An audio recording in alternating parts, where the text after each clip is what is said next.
I'm engaged. Congratulations. Who's the lucky girl? I am. Hello and welcome to City Punked, interactive discussions for film lovers. I'm Rachael Kelly and with me are Robert J.E. Simpson. Hello. And our producer Ben Simpson. Hiya. This episode, nobody's perfect.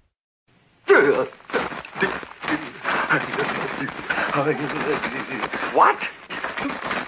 Osgood proposed to me. We're planning a June wedding. What are you talking about? You can't marry Osgood. You think he's too old for me? Jerry, you can't be serious. Why not? He keeps marrying girls all the time. But you're not a girl, you're a guy. And why would a guy want to marry a guy? Security. So we're recording this for February. So love is very much in the air right now.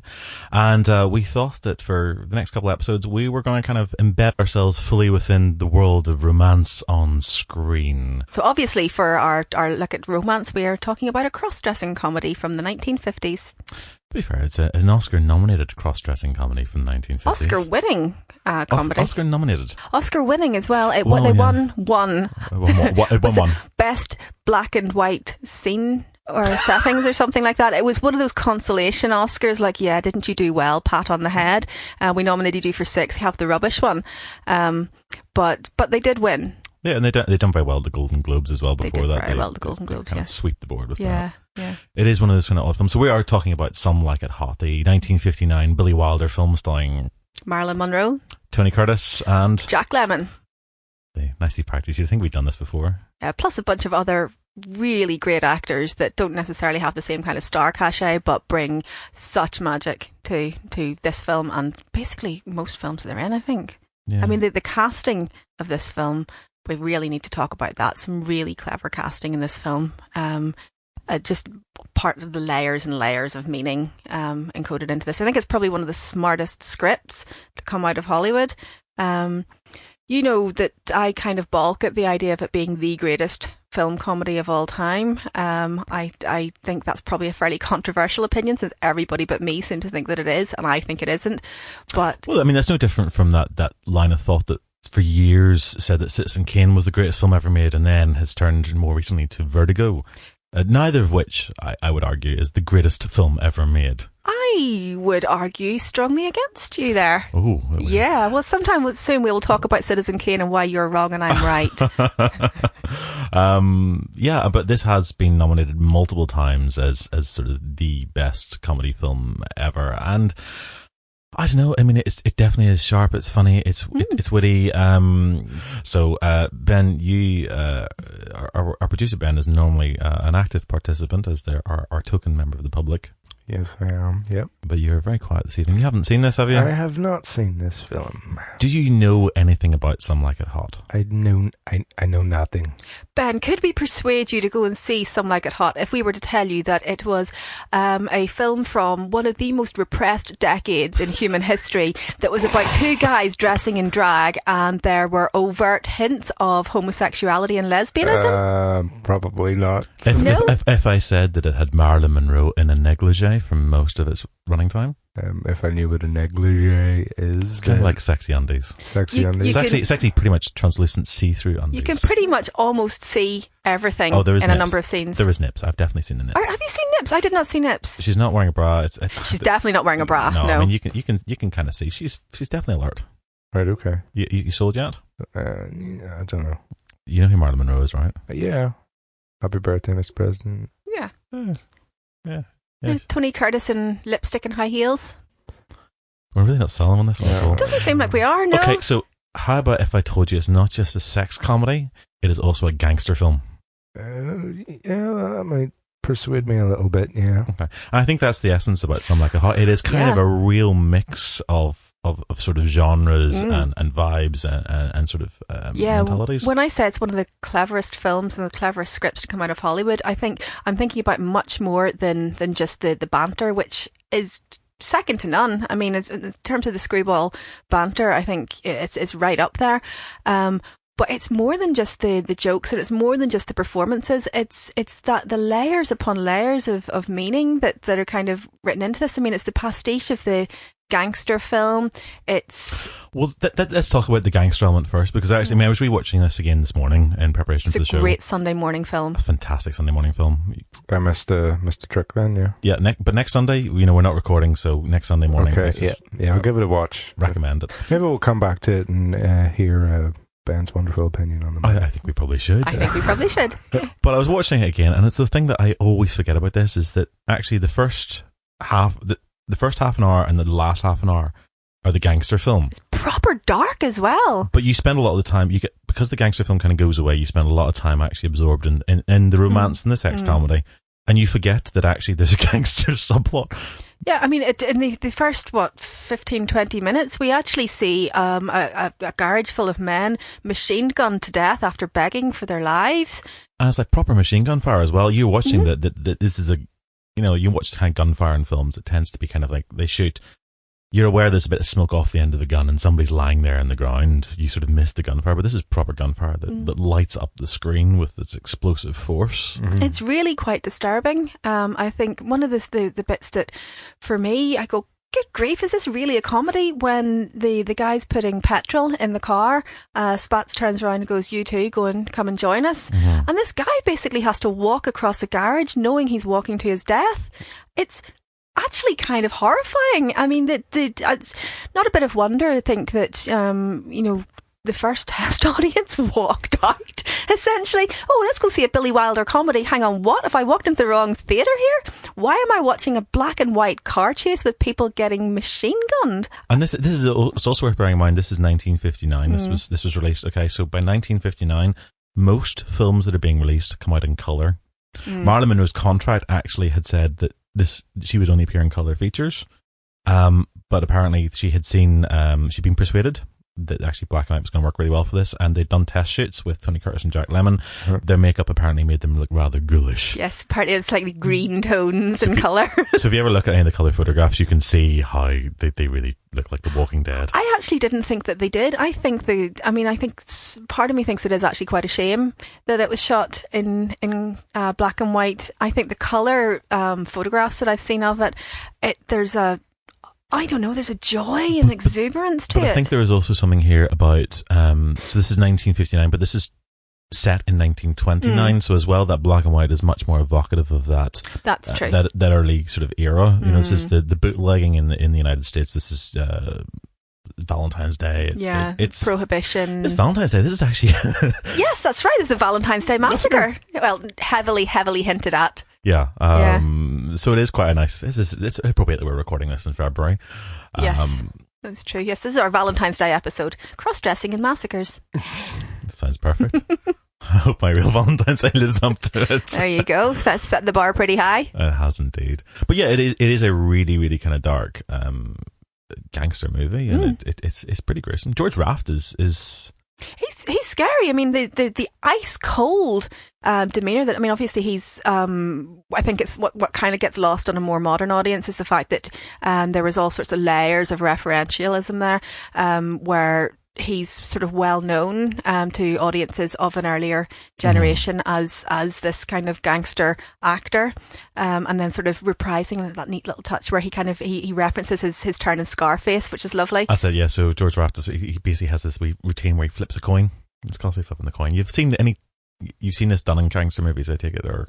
The only kind of gangster I'm thinking about is like Harvey Dent, Two-Face. Okay. Oh yeah, well he kind of does that, yeah. You'll see it as well. It's in cartoons and stuff that parody kind of gangster movies. You tend to get the bad guy. There's either both of the examples you'll see in Some Like It Hot. There's the guy with the matchstick in the mouth. It's kind of like, the matchsticks are quite menacing. Toothpick Charlie. Or you've got the guy flipping the coins. It's like click, clink. And that's what George Raft used to do in his films. That was his thing from Scarface. There's a point where he's going this, and there's a guy who's flipping a coin. It's like, where'd you get that move from? Yeah, it's a ridiculous thing to do.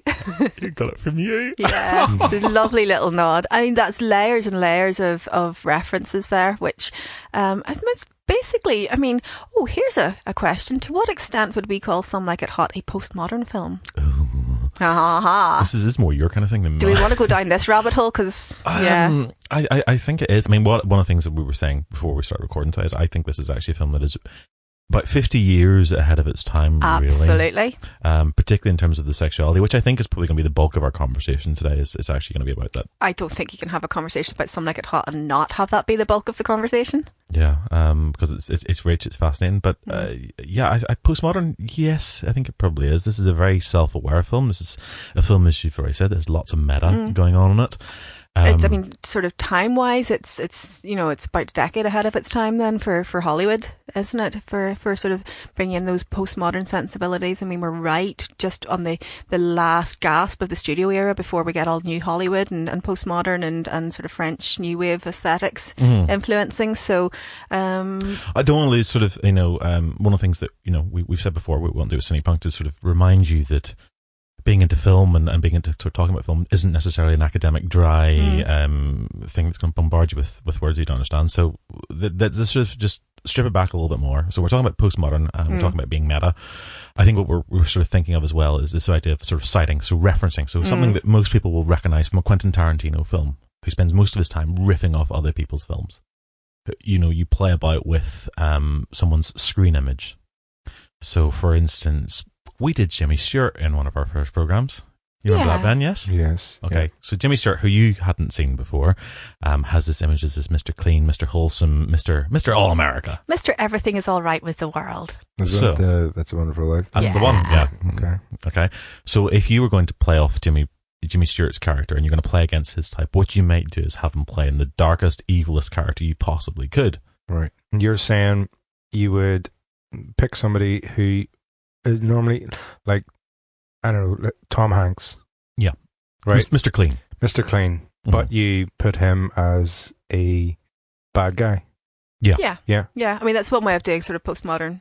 Yeah. I mean, it can be just as simple as just sort of pointing to a thing that you really, really love and going, oh my God, you recognise that? We've got it in our film and it doesn't really belong in our film, but we love this thing so much that we're going to put some kind of reference in there. Bill Murray in Zombieland. Yeah, Bill Murray in Zombieland. That's a great example. So Bill Murray plays himself, but he plays against his kind of his self as well. They're playing with the idea of what we think we know about Bill Murray. Right, okay. To make it into something else. It's kind of... Look, this is a kind of concept. So, as our kind of token listeners, yes, people. Tropic Thunder, the film, the film trailers at the start of Tropic Thunder. Not like Robbie Downey Jr. playing a black guy. Yeah, yeah. That was brilliant, though. That film. I think I don't know why that's not better loved. Film. We should maybe argue its case in another Let's episode. argue the case for Tropic Thunder. So sorry, Ben. You are at times are going to be the guy that we're trying to explain this stuff to because you remind us to kind of keep this accessible, simple, and fun. Right. Like I said in the intro. Yes.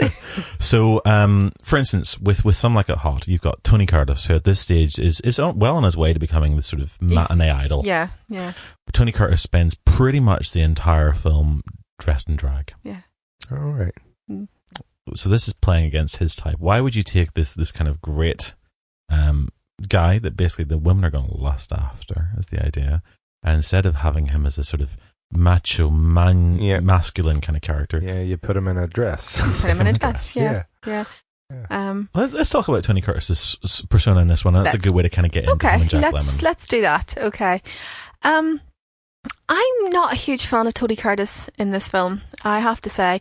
Jack Lemmon works for me, and I think Jack Lemmon makes an incredibly attractive woman, actually. Tony Curtis's character, I don't get where he's coming from. I think I don't think he's a particularly pleasant character. I think the end of it, we were sort of discussing this, I think, weren't we, about how nobody really learns a lesson at the end of Some Like It Hot, but Tony Curtis sort of learns how not to be a dick to women because he sees how women are treated, and he doesn't like being objectified, and he doesn't like the way that women can have their hearts broken, and he sees that he's done all of this. I don't think he has the issue with the objectification the way that Jack Lemmon's character does. I think Jack Lemmon really... Yeah. It's Tony says something about, now you know how the other half live. Yeah. It's Jack Lemmon who actually kind of, his character who... Well, Jack Lemmon's character is not the one who was doing all the objectification of women to begin with. Jack Lemmon's character doesn't need to learn that lesson quite as strongly. No, this is true. I think Josephine, this is Tony Curtis's sort of female alter ego, I think has a sort of weird relationship with in terms of that objectification. There is, they kind of fall into this habit of being a proper lady when he's a lady, but he's also the character that's allowed to be a man. Sort of lech and and he's kind of the gender police as well. Well, he is. I mean, the earliest scenes where Jack Lemmon's sort of Daphne character is having the party in the booth on the train, and he's the one going, remember, you're a girl. Okay, I'm a girl, I'm a girl, I'm a girl, I'm a girl. And then later on in the film, where Jack Lemmon has just accepted a proposal from a man. Remember, you're a boy, you're a boy, you're a boy, you're a boy. Okay, I'm a boy, I'm a boy, I'm a boy. He's a gender police. I think Jack Lemmon is possibly having more fun as a woman. And I seem to remember reading somewhere that when they both came out of their dressing rooms for the first time as Daphne and Josephine, Jack Lemmon immediately sort of fell into this kind of, what was it? Billy Wilder says something like he came out sort of grinning like a 20-cent hooker, and they immediately realised that that's kind of the bubbly kind of tart with a heart persona that Daphne was going to have, so there couldn't be two of them playing female like that, so Tony Curtis's Josephine had to therefore be that bit reined back and the sort of the lady among the two of them. I get the feeling as well from having read some of Tony's stuff before, that part of Tony's issue, I say Tony, I met Tony Curtis once. Did I ever tell you that? You've mentioned it, yes. I would be totally dining out on that anecdote as well, by the way. La-di-da. It's very nice. I think when you sort of, I think part of Tony's issue as well, though, is that his experiences within going into the film industry as a man, and being a pretty boy as well, was that actually he had that experience firsthand of that objectification of having been chatted up by other predatory males. I'm sort of going to go Cry Me a River here, because Marilyn Monroe is also in that film. Absolutely, okay. We'll come into that as well. But I think, we're talking about 1950s. We're talking about kind of that male, that kind of male and that objectification. We're talking about kind of one's response, but also possibly that informs the way that then one portrays that character, or at least our knowledge of that allows us to read this in a certain way. Okay. Jack Lemmon's character, by the end of the film, I mean, as I said this earlier, Jack Lemmon's character believes he is a woman. He has forgotten how to be a man.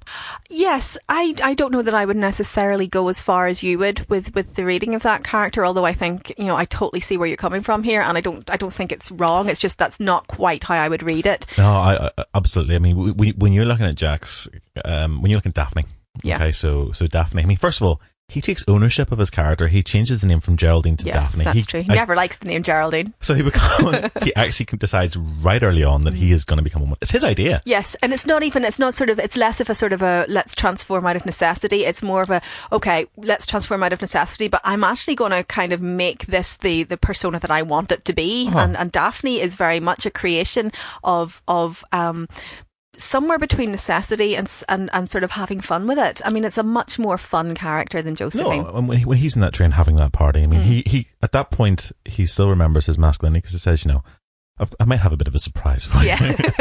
Put hair on your chest. Oh, don't spoil the surprise. I can't see what I'm doing. No lights. We don't want them to know we're having a party. But I might spill something. So spill it. Spills, thrills, laughs, and games. This may even turn out to be a surprise party. What's a surprise? Uh-oh. Not yet. When? Better have a drink first. That'll put hair on your chest. No fair guessing. So he's sitting there, and obviously he's very aware that he is a man. He's got all these very attractive women around him. And, we know what the inevitable surprise is going to be if you bunk up with a guy who's pretending to be a woman. And that's very definitely hinted at. There's a very obvious sexual connotation to this. And I think, at that point he remembers who he is. Now you've got Tony Curtis's Josephine being gender police, although she is peering through a series of women's legs into the space. And it's very handsy, and to me it feels like there's a familiarity that you can do as a woman, but when you're aware that this is a guy who's dressed as a woman, there's a kind of inappropriateness about that as well. Yes, I agree with you, but I think that the persona that Josephine has decided to embody is almost like the maiden aunt persona, which I don't know. I mean, what you're saying about Jerry and Daphne, sort of Jerry becoming Daphne effectively, I think that's actually, yeah. I mean, like I said, I do agree with you, because there's sort of, that is the only alter ego that Jerry has, is Daphne, whereas Josephine's alter ego has Junior as well. So to take this further, I mean, Daphne not only just becomes that. I mean, you see when he has that. So they have their dance. There's a point in the film where that tango scene is fantastic. So Tony Curtis is playing his second character within the film, Junior, who's this kind of multi-millionaire who with the voice of Cary Grant, and he is sitting there with Marilyn Monroe in this yacht, and he's sort of having this rather eroticized seduction. Very steamy make-out session on the yacht. We'll talk about that a bit later. Oh, we absolutely need to. So they're doing this, and then that is cut between Daphne on this dance floor with this older millionaire called Osgood. So is Junior Daphne? No, Junior is Tony Curtis, who's also Josephine. Right. Yeah. Yeah, it gets a little bit confusing with this. It's practically Shakespearean in the amount of different characters that everybody is playing. Right, okay. But Jack Lemmon only ever plays Daphne. Right. Okay. Or Jerry. Or Jerry. Yeah. His male self. Yeah. But Daphne is having this rather reluctant. He's gone on this date first of all, and he's doing this dance now at this Cuban place, and he's shaking these maracas, which in itself is a bit of he's shaking his maracas suggestively. It's a euphemism. So he's doing that, and then eventually, it cuts between these two, and gradually until the point where Daphne and Osgood are the only two left on that dance floor, and by the time they get back to the hotel room at the end of the night, Daphne is still shaking the maracas on the bed, still enjoying the moment and living it. And so Tony Curtis's character comes back from having romanced Marilyn Monroe's character on the yacht, coming back in, and Daphne's lying there shaking her maracas on the bed and humming the tango tune, and Daphne's engaged. Osgood has proposed, and Daphne's delighted about this, and literally cannot see any reason why this might not be okay. And Tony Curtis's character keeps sort of firing these objections. There are laws, there are conventions. You can't marry him. Of course you can't marry him. And Daphne is completely oblivious to the fact that actually the reason they can't get married is because they're both men. I mean, she keeps saying things like, oh, okay, we need to get his mother's blessing, of course, but she won't mind because the last one smoked and I don't smoke. It takes Tony Curtis's character to turn around and go, you have to repeat after me. I'm a boy, I'm a boy, I'm a boy. And he goes, oh, fine, yeah. When am I ever going to get a chance to marry a millionaire again? Thanks for ruining my life. And there's literally no sense in which she kind of understands, he understands that actually she can't get married to Osgood because she's not Daphne, she's Jerry. That exemplifies exactly what I'm arguing, is that actually Jack Lemmon's character disappears into... becomes Daphne. Yeah. I mean, to the point where I'm going to spoil the last scene of the film for you. Spoilers.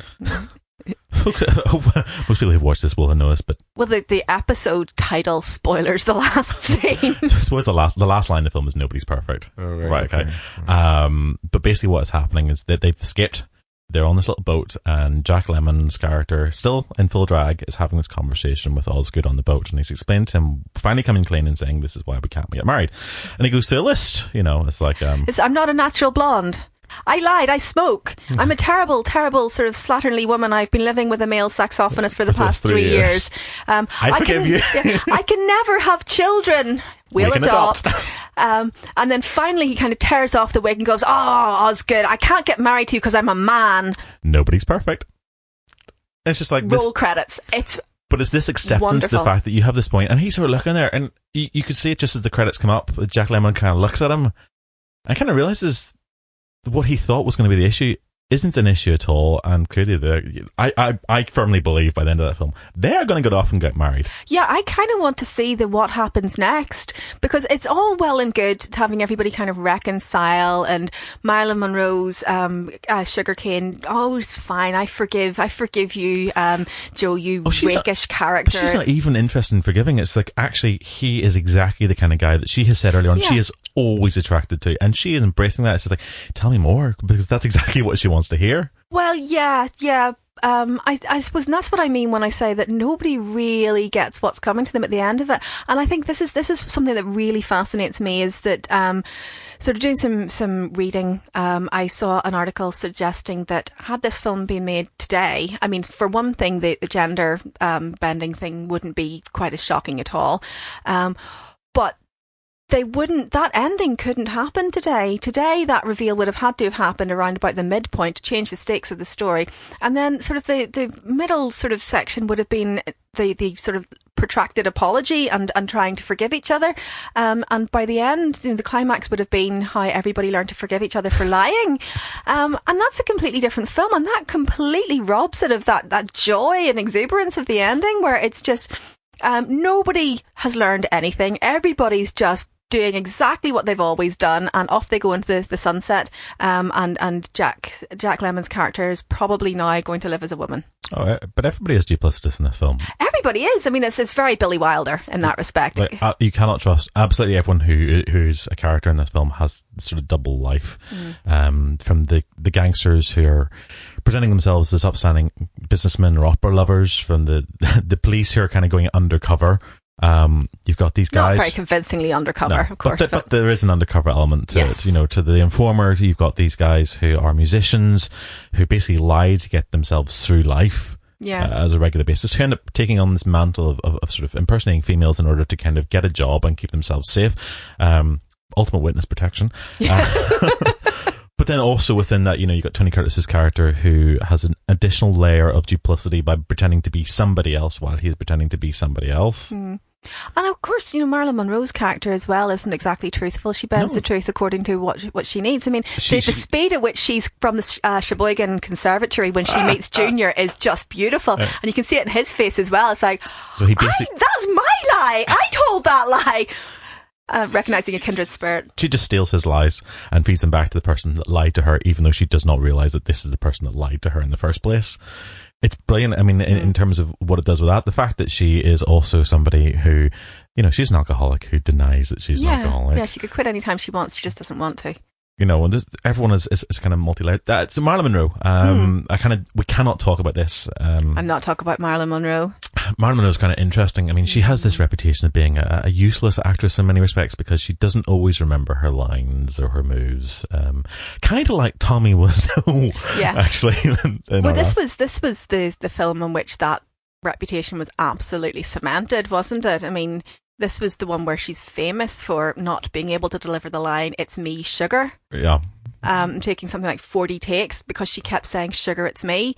But actually, do you know, there's the whole other side of that that's never really told. You know, Billy Wilder reconciled with her. He apologised for being a jerk to her on set. And there's actually, I mean, apparently she had a miscarriage soon afterwards, and it was widely believed that it was the strain of working on this film. So it wasn't entirely her against Billy Wilder by the sounds of things. No, and as he himself acknowledged, I mean, she is, I mean, the camera loves her, the audiences love her. Her comic timing is spectacular. I mean, I think that's, you know, people forget she may not be the greatest actress that has ever lived, but the camera, as you say, loves her. Comic timing, she knows where the beats are for the comedy, and she knows how to manipulate that star image.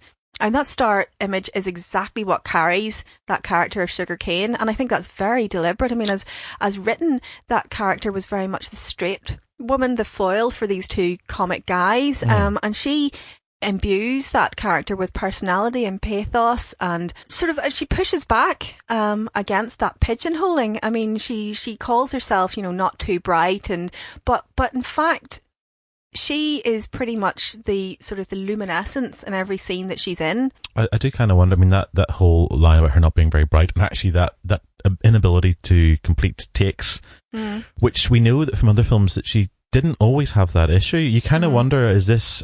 And bearing in mind, her acting mentor is one of the Strasbergs, who were notorious for kind of their method acting. You basically become the character. Is that actually what she is doing here? Is she taking that kind of Strasbergian thing to its extreme? I'm not sure. You think she was actually dumb? I'm not saying that she was dumb. I think by this point she was well into sort of the alcohol and drug issues, and probably she was sort of in significant emotional turmoil. I just think in terms of the publicity that it generated by being so awkward on set as well, it does seem to be.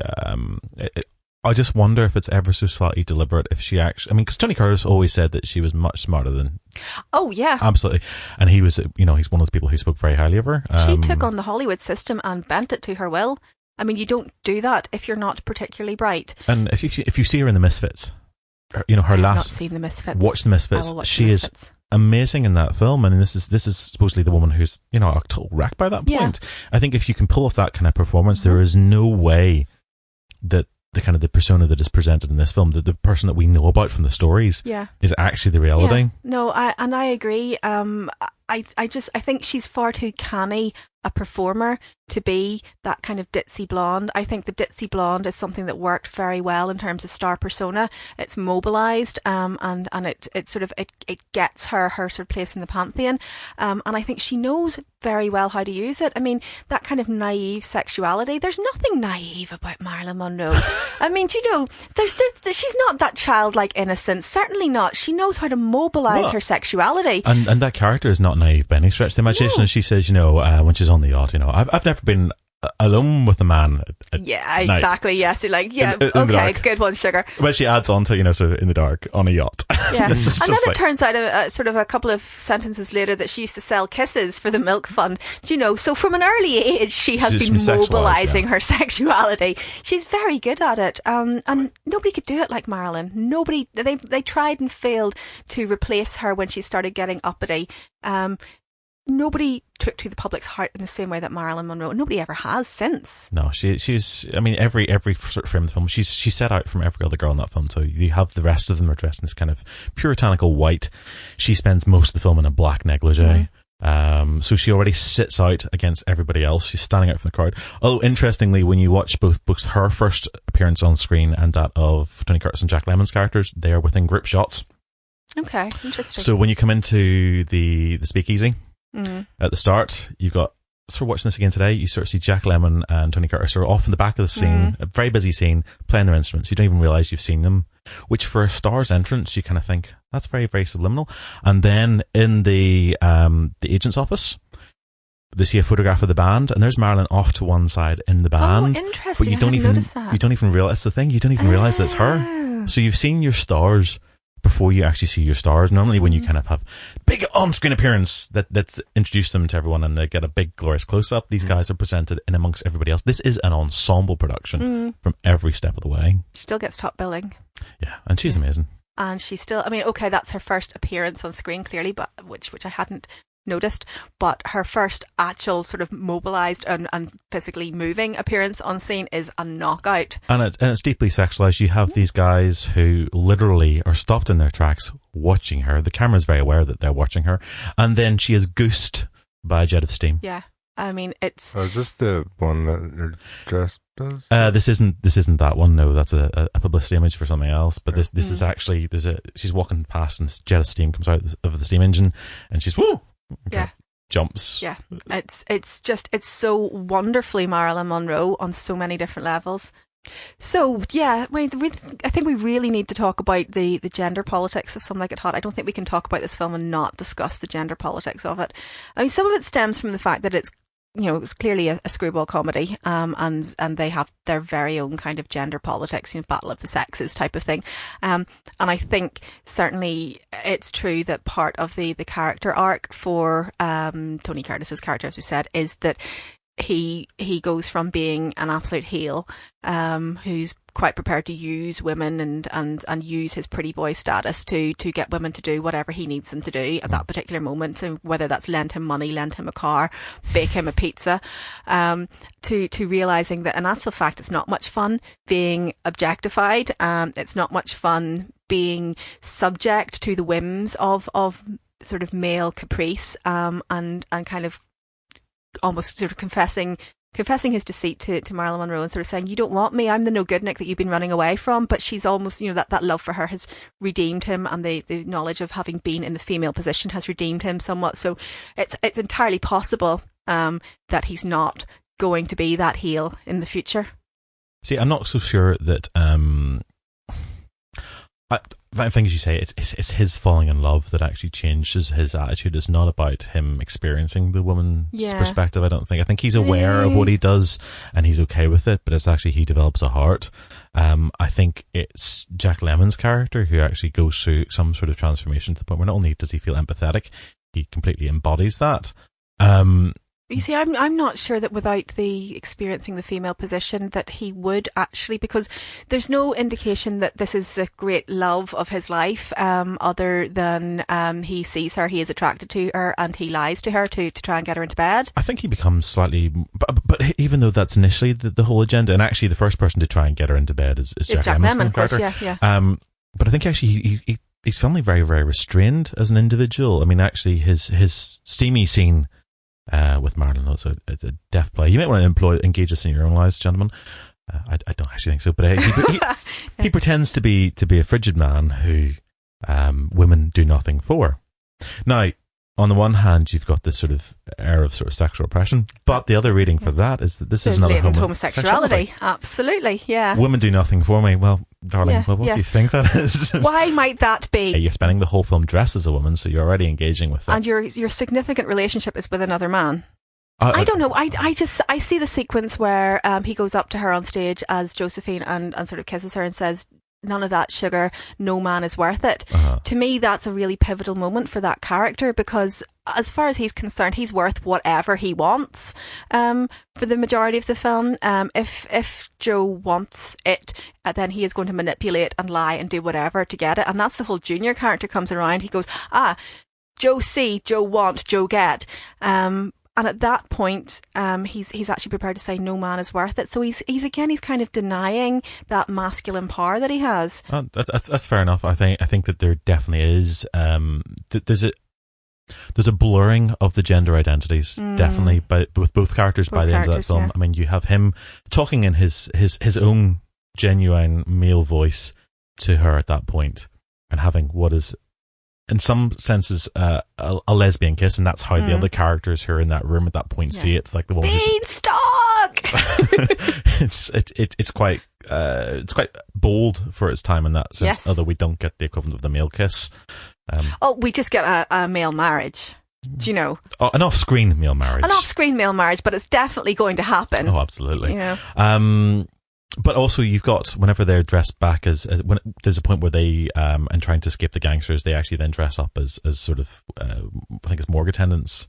Yeah. And they're running they're hiding under the morgue table. So they're running through, but suddenly they're being pushed around the wheelchair, and Jack Lemmon's character is still wearing the high heels. High heels, yeah. So he's still a woman while he is being a man, and to the point where that flip of the wig, and he's still dressed, and that acceptance. There is definitely a fusion of the gender boundaries within that. Yeah, I agree. And that's really bold for. I think actually, to be fair, that would still be. That would still be bold today. Yeah, that would still, and I think Hollywood would definitely try and fudge that. Well, I think if you're going to have it in a film today, I think the risk would be that there'd be some sort of trying to explain it and sort of say, sort of labour the point of acceptance. I think Jack Lemmon's character would have to have a girlfriend by the end of it. I really don't think Hollywood has the courage to end with Nobody's Perfect today. I think that, because that's a judgment call, and they wouldn't let you have a judgment call like that. Yeah. But I think there'd be the temptation to show this sort of journey into sort of acceptance of oneself as a homosexual, because at the end of the day, Hollywood still has an issue with bisexuality. Homosexuality we can kind of cope with just about. Hollywood has an issue with homosexuality still, definitely. There is generally speaking, there seems to be, I guess, talking to the LGBT community, there is still this perception that bisexuality is something that is not so accepted in a way that homosexuality is. Okay, no, granted, certainly, yes. So we've got this within society as a general issue. So I think the temptation would be to try and have a more straightforward transition from heterosexuality to homosexuality. Like you say, it is that ambiguity, I think, of the final line. Nobody's perfect. Now, for me, that also reads as a critique of masculinity within the film. And I think, that's why I think part of Tony Curtis's character arc is kind of that rejection of the way men treat women. Because, I mean, the film has kind of looked at it in fairly minute detail. And for him to come around and have that kind of change of heart at the end that says, look, I'm actually no good for you. because you are all constantly being treated like crap by men, and I have been the man that has treated people like crap.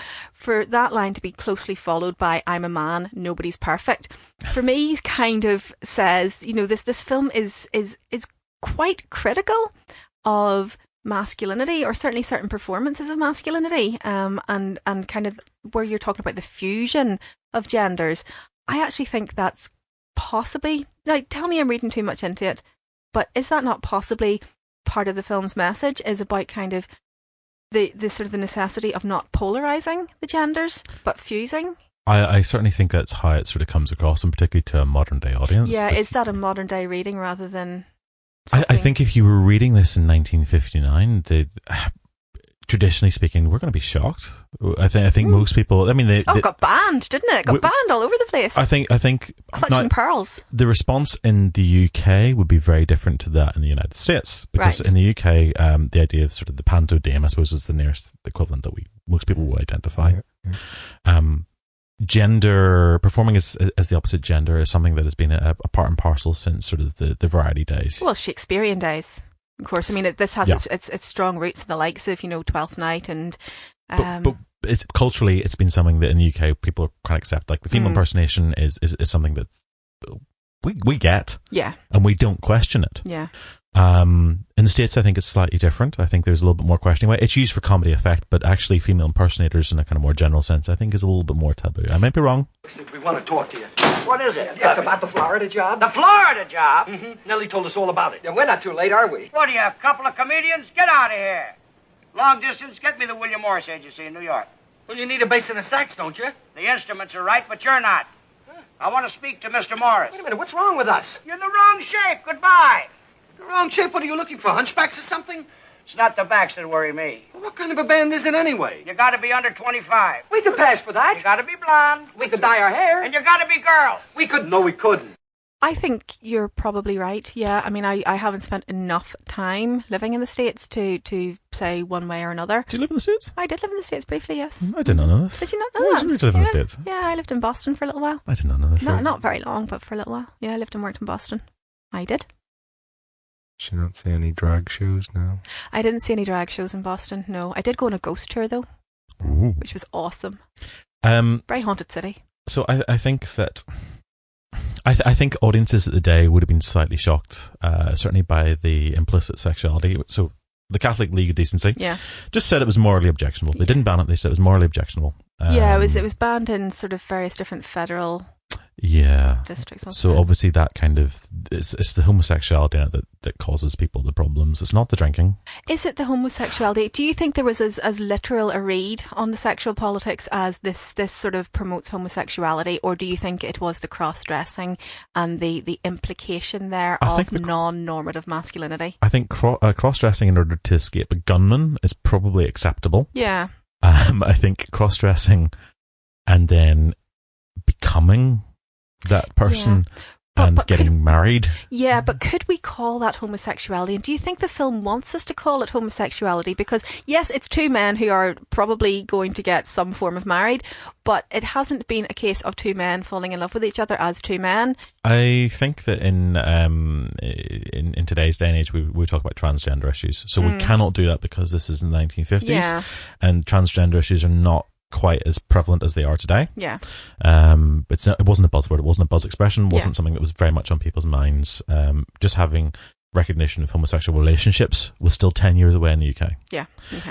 So I think what you have got instead is, and I think they are men falling in love with each other. I genuinely think whilst Jack Lemmon's character becomes Geraldine, becomes Daphne.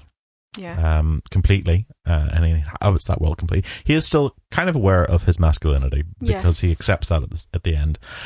I think Osgood's sort of nobody's perfect and his dismissal of every excuse.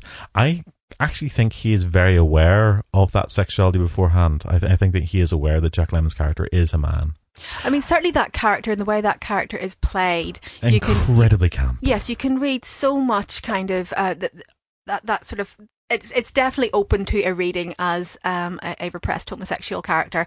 Apart from, I don't think he's repressed at all. Well, he's had multiple heterosexual marriages, and he does genuinely seem to leer over women. So there's not even the sense that he would be in touch with any sense that he might be a repressed homosexual. It seems to sort of come completely out of the blue. He leers over Daphne. I don't know that he leers so much over anybody else. I think the fact that he's mentioned 7 or 8 marriages, he's not entirely sure. Yeah. Also, there's the coding of he lives with his mother. He either yes, lives with his mother, or he very definitely is incredibly close to his mother. Yes, and dominated by, and he does have the mannerisms that he's playing those sort of mannerisms for effeminacy. Clearly. I think undeniably you're meant to read him as a gay man. Do you think so? I think so. I'm not sure to what extent I agree. I'm not disagreeing. And I think at that point as well, particularly within Hollywood, lavender marriages are something that are not unknown of. So, and certainly, yeah. What's a lavender marriage? Okay, so a lavender marriage is a marriage of convenience, basically. It tends to be openly a heterosexual relationship between... usually involving 1 or 2 parties that are in fact homosexual by nature, but for public appearances they have to appear to be heterosexual. It happened quite a lot. So people like Rock Hudson, so he was a masculine kind of man, was in fact living homosexual life the whole time. Celluloid Closet is fascinating. We would name some current ones, Ben, but unfortunately we would probably get sued. Michael Barrymore, for instance. Crazy, Michael Barrymore was famously married for many, many years. You remember Michael Barrymore? So they get married, but they're not. Yeah, it'd be like Elton John. Okay. Elton John was married to a woman. Right. So Elton John back in the 70s was apparently in a heterosexual marriage. Okay. But as we now know, and very well established, Elton John is very definitely gay. Right, yeah. Okay, so we can accept that. Yeah, got that. Okay, so that's Seen a lavender. pictures of him. So that seems to be very happily married to his male husband. Yeah. But you got that. So basically that's a lavender marriage. It's something that hides your true sexuality for the sake of the public's acceptance of your personality. Right. As a star. So I think those 7 or 8 marriages that he talks about are lavender marriages. That's why they don't work. I mean, 4 or 5 times maybe, but 7 or 8? Okay, no, I get it, and I get what you're saying. That's a lot of alimony. It certainly is. I get what you're saying. It's a bad business deal. And to be honest, I agree to a certain extent, but for the fact that he seems to be so enthusiastic about showgirls. He's constantly looking for that one showgirl who has that extra little bit of extra. Extra. I mean, I think penis, if he basically. is, he's looking for the showgirl with the penis. I think if he is a closeted character, he's deeply, deeply closeted. It is. I see. This is where I disagree completely. I think he's so surface. I think his closeting is. I think all the signs and signifiers are there, but I don't think he. And I don't think the actor is playing him as a gay man. I think the actor is playing him as a mummy's boy, slightly effeminate. But I think he's playing him for camp. Do you? I think it's not effeminate. It is camp. It is camp, but camp as in repressed homosexual, or camp as in homosexual. I don't think there's any repression about it. I think that's why he is able to accept that character, and the fact that there is this pretense of it being a female, I think just makes it all easier. Now, this is the point where we should encourage our listeners, however many of you there are out there, to actually contact us. I don't care if you listen to this in 2 years from now. It would be lovely to actually hear what other people think of it, because we clearly don't agree about it. No, I think we're going to have to agree to disagree here, to the extent I don't disagree with you. I'm just not sure how much I agree with you. And I'd love to hear other people's take on this, just to see who's right. It's me. But then you are left, because you sort of get into these issues about the sexuality and about the orientation and of the characters. Is what way does that leave Jack Lemmon's character Daphne? I mean, is this a straight man who has actually just fallen in love with somebody? And I think it's a bit more than just the objects. I don't think it's. Because he seems genuinely on a high when he's done that dance. I think he might have fallen slightly in love with the character of Daphne. And I think the character of Daphne has been romanced. Not necessarily in love, but I think the character of Daphne has been romanced by the sort of lavish affection. I think her head has been turned. He's still very resistant to the idea that this marriage, I mean, he goes back and forward, I suppose, and when he's initially been proposed to, the character of Daphne, I think, is very excited to have been proposed to and has been romanced and has had her head turned by the fact that she has been romanced by this millionaire who wants to shower her with all of the things that women allegedly want. He does use...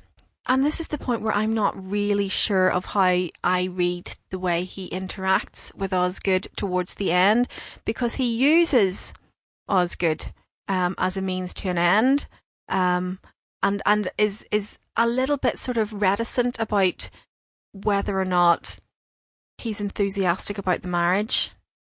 I think, for me, part of that, I mean, he uses him in order to save his own life. Yeah. Which I think is that's fair enough, absolutely. Most of us, faced with a bunch of gunmen, would probably consider lying through our teeth in order to get out of that situation. Certainly would, yeah. But I think there's also a sense of he's not wanting to upset him. Do you think? I think genuinely, I think he's sort of... I think genuinely the character has slightly fallen for Osgood. I think it's more than just Daphne, because I think it also comes as well as to whether or not the conversations are had when everyone is dressed as a woman or dressed as a man, because that also depends on which character you're being at that time. So whenever you have these conversations that are actually had with them half in, half out of the costumes, then I think there's a very different sort of mentality at play there, and I think that is also that fusion of the genders, and I think that's where maybe you've got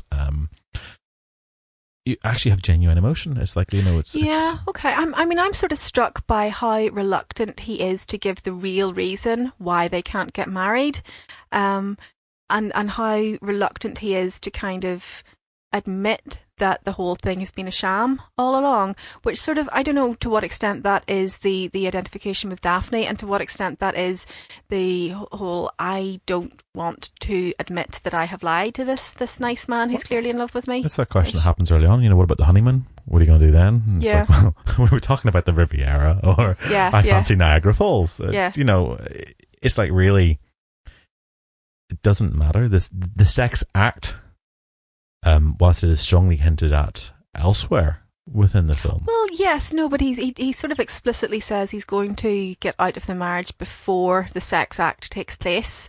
Yeah, he makes it seem very mercenary, and he talks about the alimony payments. I never really buy that, though. I mean, the more times I see that, I hear that line, I think that's thrown in just to kind of try and straightwash it a little bit, in case it just gets that little bit too outlandish for 1959. I think for me, the ultimate message is actually the gender is sort of completely irrelevant. I think that these are characters who find themselves in situations who have to address issues of their own sexuality, and who ultimately sort of fall for people that are not who they want to fall for. Their gender is sort of actually doesn't matter, and the fact that they carry out these eroticized acts as different kind of people. I think sort of masks what's really going on. Yeah, I kind of want to pick up on that a little bit, just when you talk about the eroticized acts. I mean, this is screwball comedy, famously called sex comedy without the sex, and yet you have two men doing the tango in it. Now, the tango is as overt an analogue for having sex as has ever potentially been encoded into dance. So really, I mean, effectively what we're seeing is two men having sex on screen, and the fact that it's two men is repeatedly underlined because Daphne can't stop leading. So I mean, there's so much subtext there.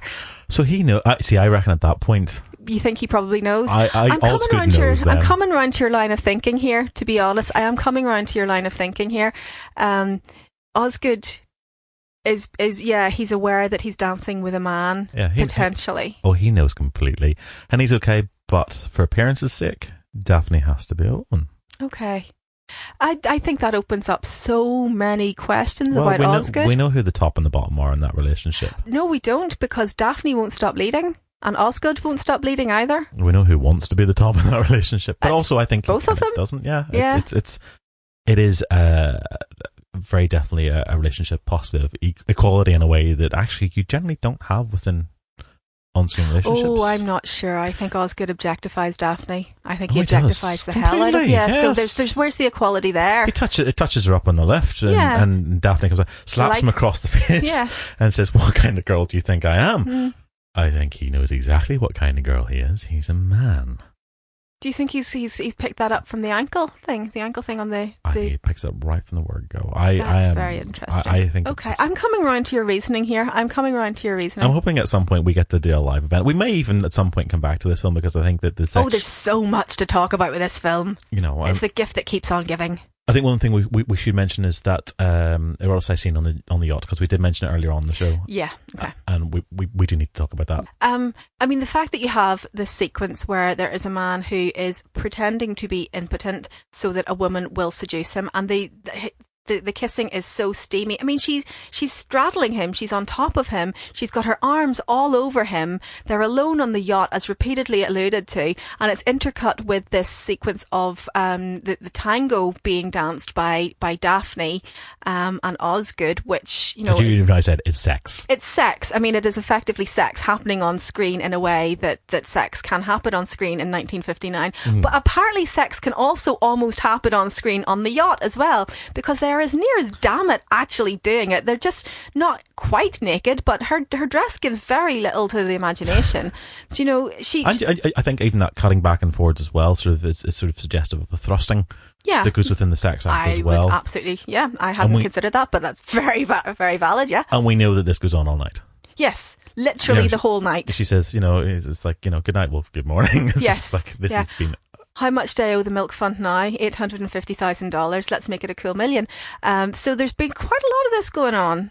Yeah, it is very definitely a kind of a very sexualized. It's two sexual relationships that are happening. It is very carnal, and also sort of. I mean, as she says herself, she's objectifying him. If anything else, he's by taking the role of being the passive, frigid one. Yes. I don't know, I've just done air quotes and none of you guys can see my air quotes. It's not a medium that translates well to audio only. Quick, Rachel, take a photograph. So he by pretending to be frigid, she then sort of makes even more of an effort. She basically does... She does the work of seducing him. Which is in kind of Hollywood and in most films, it's the guy that does this. Yeah, so he's actually effectively assuming the passive, he's the feminine role. Yeah, he's the woman for this. And this is what the film does constantly throughout, is actually the men. Is it reading too much to see the leg of pheasant as a phallic symbol, do you think? Is that too much? I don't honestly know at this point.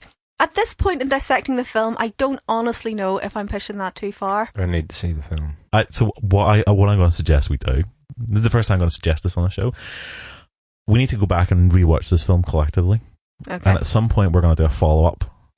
Possibly as a live event, possibly as a podcast. I think this would work really well as a live event, because I think there's going to be a lot of people with some very strong opinions. So I mean, actually have another conversation about this, because I think there's far too much here. And also I'm aware that with the queer reading that really is done with this film, we probably should bring on some sort of gender experts. I'm right in thinking that the American Film Institute, isn't it, has it as their top film of 100 greatest comedies of all time. How much do we agree or disagree with that? I'm not entirely sure. I mean, I love it. I love watching it. I enjoy it every time. I get something new out of it every time I watch it. Greatest comedy of all time? I think there are funnier comedies, maybe not cleverer necessarily, maybe not as daring for their time necessarily, but I wouldn't call it laugh out loud, fall down, side-splittingly funny. But then we've also watched it many times, and we are 60 years later, so our perception of this is we're looking at it from a different cultural viewpoint. But this is from the cultural view, the modern cultural viewpoint. It's being assessed as the greatest comedy of all time. Who are those people who make that judgment? Probably much older than us, and probably also with this acceptance that Billy Wilder's a genius. Yeah, well, so you have that kind of prejudice as well. Yeah. I certainly, watching this again, I was sitting laughing, and it is not often that I'm able to watch a film for the dozenth time and go, which I did with this. And I have to say I didn't. The more I watch it, the more impressed I am with how clever it is. But it's not that I find it less funny, it's just that it gets me less strongly every time. I guess it's been a little while since I watched it. I mean, certainly I realise that for some people, because of its its issues with gender and cross-dressing, that it may be deemed potentially offensive. But I actually think because it's so clever and so forward-thinking and actually so accepting. Yes.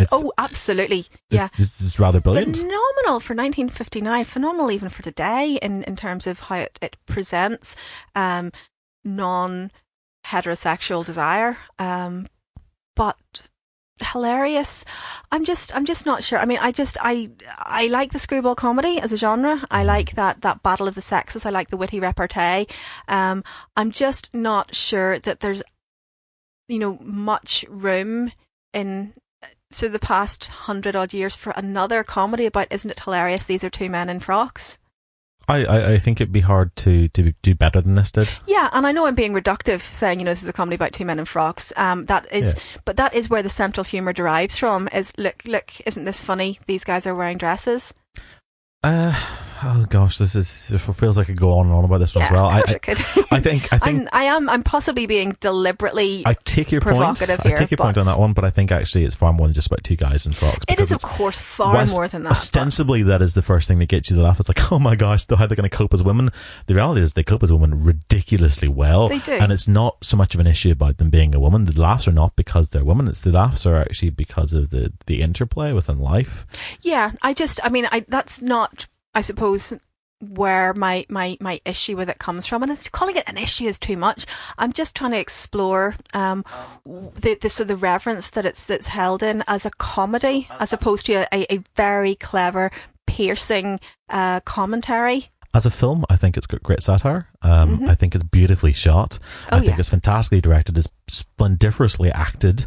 Agreed on all of those points. And, so we got that sharpness, you got that brilliant wit that's in it as well. I think it actually still holds up pretty darn well. I agree. And for a film that's 60 years old, I think that's a rare achievement to do, especially in something like comedy, which is as a genre can often date quite quickly because jokes tend to be quite topical. They're quite of their moment.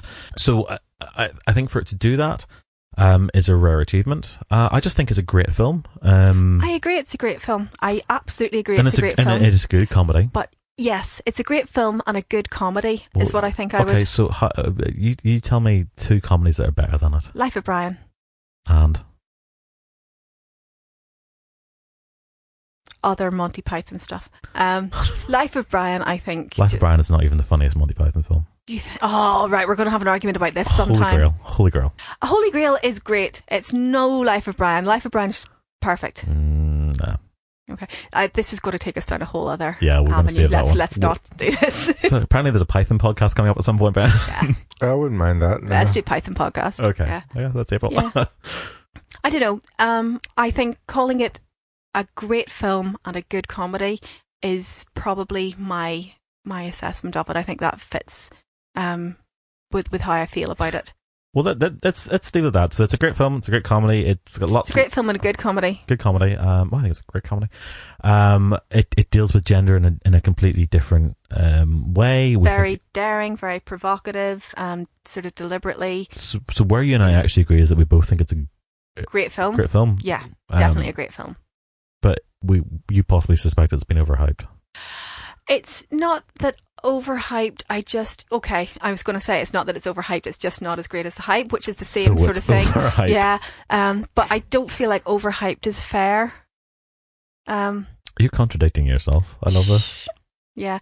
I think it, again, I don't think I can get better than it's a great film and a good comedy that I really enjoy watching.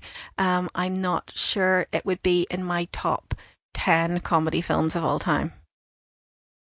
Okay. I'm going to leave Rachel with the final word on that one.